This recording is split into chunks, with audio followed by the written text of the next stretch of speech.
Hello everyone, my name is Dalton and welcome back. Today we are going to be going over my October wrap-up, what I read this month, and then going into my October TBR.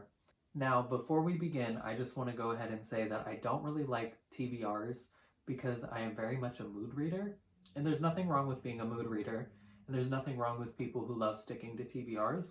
It's just the way I work.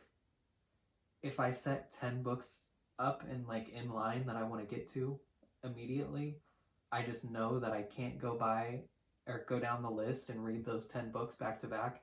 My brain just needs variety, and even if I want to read a specific novel, I know that I tend to jump and grab something completely different, especially if I go to the bookstore or the library and buy something new and get something new. I will want to read that immediately after I finish whatever book I'm on. It's annoying. It makes life challenging, and sometimes it puts me in reading slumps, but here we are. Without further ado, let's get into my October wrap-up. Now, I am filming this a few days before October actually ends, so as of right now, I've only actually finished 2 books. One of them was really big, so cut me some slack.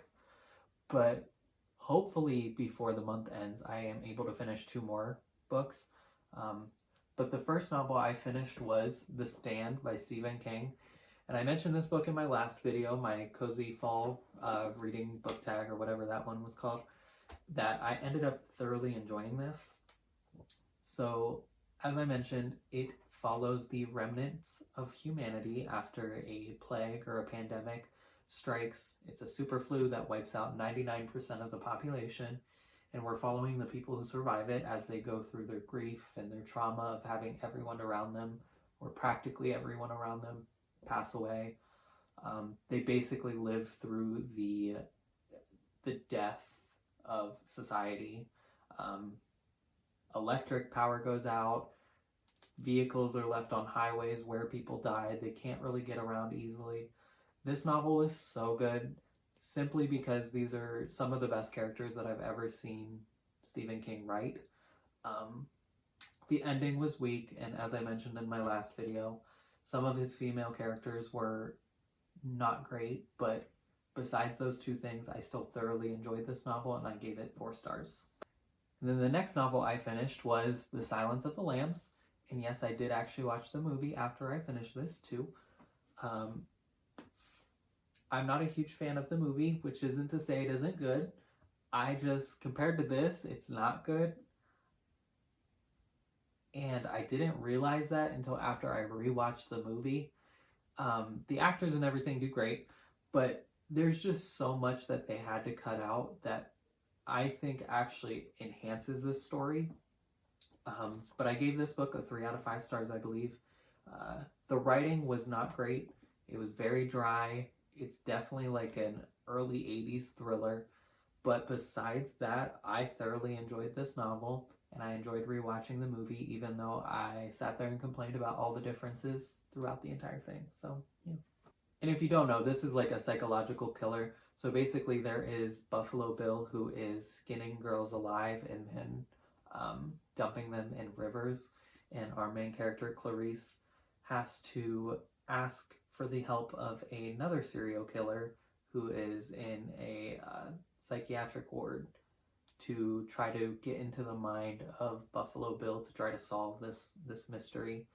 And then the next book I'm hoping to finish, those are the only 2 that I actually fully finished this month. The next one I'm hoping to finish before the month ends, and that is The Invisible Life of Addie Larue. I just started this the other day, and the only reason I started it is because I found a pretty edition at Target, so I had to buy it, of course. But I read the first chapter and immediately fell in love. As I mentioned in the other video, this is probably the best book so far that I've read from V.E. Schwab. Her writing has been absolutely phenomenal. I'm only about 78 pages in, so I'm not super far, but so far the writing is so good. This follows a girl, Addie Larue, who basically makes a deal with a nighttime god, kind of sort of just like a devil of sorts, and by making that deal, she kind of forfeits her life. So anybody she meets, as soon as they get closed behind a door or they go to sleep or anything like that, they instantly forget her. So far we're just kind of following Addie as she tells us her tale, and we see her trauma from not being recognized, from not being remembered. We see her sad decisions and that sort of stuff. So far so good.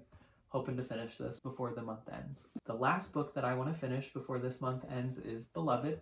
In my last video I mentioned this. I am currently reading the audiobook, or listening to the audiobook of this, on my commute to and from work. I haven't really got that far. Currently only like 20 pages in. We need to work on this, especially if it's going to happen within the next 5 days, but we'll get there, hopefully. Toni Morrison took the story from Margaret Gardner, who was an escaped slave who actually murdered her children to remain a free person. And it basically follows a character named Sethi who has murdered her daughter as she is escaping and trying to flee to freedom. And it follows her daughter's ghost, basically, and their haunted house as Sethi and her life, as she's trying to live her life as a free person, but dealing with all these traumas and horrors that came with slavery and with murdering her own child. It's such an excellent novel. I've read it twice before. It's so good. I actually wrote my senior English thesis on this novel, so such a fan. You need to read this. I can't wait to finish it. Like I mentioned, those are all the books that I was kind of hoping to finish within October. 2 of those are technically on my TBR, just in case I don't get to them until the beginning of November. But what I really want to spend this month doing is reading a whole bunch of fantasy. I feel like it's just been such a long time since I've sat down and really just like delved into new worlds and explored new characters and dealt with some other things. And like I have read fantasy throughout the year, but I feel like I've been on a literary fiction kick. So I've been reading a lot of literary fiction, or even like Stephen King, which is kind of fantasy, but not really. And I just really want to get back into fantasy and like read some cool stuff. You know what I mean? So the first book that I want to try to read in November is The Rage of Dragons by Evan Winter. I actually started this book at the end of September. I got like 200 pages in, but because I wanted to read spooky and Halloweeny or horror thriller type stuff in October, I actually put this book down. So far it was okay. I really liked the world. I thought it was super interesting. It's not really anything that I've ever read before. So that was interesting. Basically, it follows a civilization who has been in a constant state of war with another civilization for like 200 years, I believe. And I know that doesn't sound super interesting or intriguing or new or fresh in like the fantasy genre. I mean, whatever, but but the way Evan Winters is like doing it, and like the different magic systems and the different way that the culture is set up in this society is very interesting. And it's not like anything I've ever read before. I will say the writing wasn't great. I wasn't a huge fan of the writing, and I really didn't love the main character. But besides that, I was really intrigued to see where the story was going, and I am excited to pick it back up and get into it. And then the next book that I want to get to in November is She Who Became the Sun by Shelley Parker Chan. And I don't know a whole lot about this novel except for it's pretty brand new. I got it from the library, so I need to finish it here shortly. But what I do know of it is it's kind of like a stolen identity, almost Mulan retelling. Basically, there is a brother and a sister. The sister is given this horrible fate of despair and nothingness, while the son is actually given this fate of greatness and will bring this family to greatness. I'm not really sure, but something tragic happens and the brother actually dies. So the sister picks up where her brother left off, and wants to kind of explore this fate and try to bring greatness to her family. I've heard nothing but great things from this.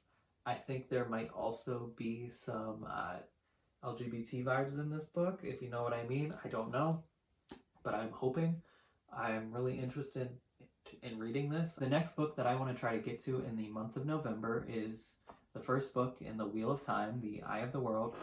I have a copy, it's up there. It's just so stuck in that bookshelf that I'm not going to try to sit there and pull it out.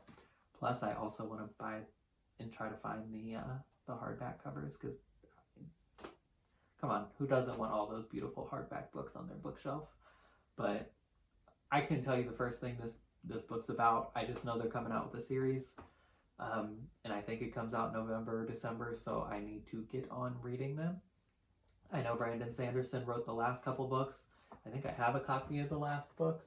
Yeah, I do. I have the copy of one of the last books, so it's 16 books, 14 book series. I don't know. It's so long. I'm excited to see how I think about it. I know it's allegedly great, but yeah, I'm excited to try to get to that before the TV show comes out and maybe watching the TV show. And then the last book that I added to my November TBR is The Goldfinch by Donna Tartt.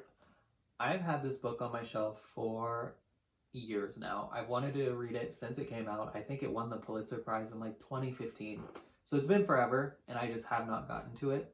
And the only reason I threw this on my TBR for next month is just in case that I don't want to sit there and read more fantasy, because I do have a lot on my TBR. I hopefully will get a break from it with this. I don't know what this is about. I think it follows a guy who lives in New York. I think it just kind of chronicles his trauma. Literary fiction at its finest, I believe. I've heard great things because it won the Pulitzer Prize, but I've also heard a lot of people don't like this book. They find it boring. So I'm excited to see what I think of it. I hope the writing is beautiful.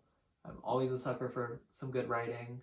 I kind of hope that it's got a little life vibes. I don't know for sure if it does, but I would love to get into some childhood trauma and deal with all of that, but we'll see how it is. And that is my October wrap-up and November TBR. It's not too ambitious because I do work a full-time job, so hopefully I can get through everything, even though a couple of those, The Goldfinch and the first book of the Wheel of Time series, are pretty chunky, but I shouldn't have too many issues as long as I finish the couple books that I'm currently reading in October. Thank you guys so much for watching. Don't forget to like, comment, and subscribe. Thank you. Peace out. Bye.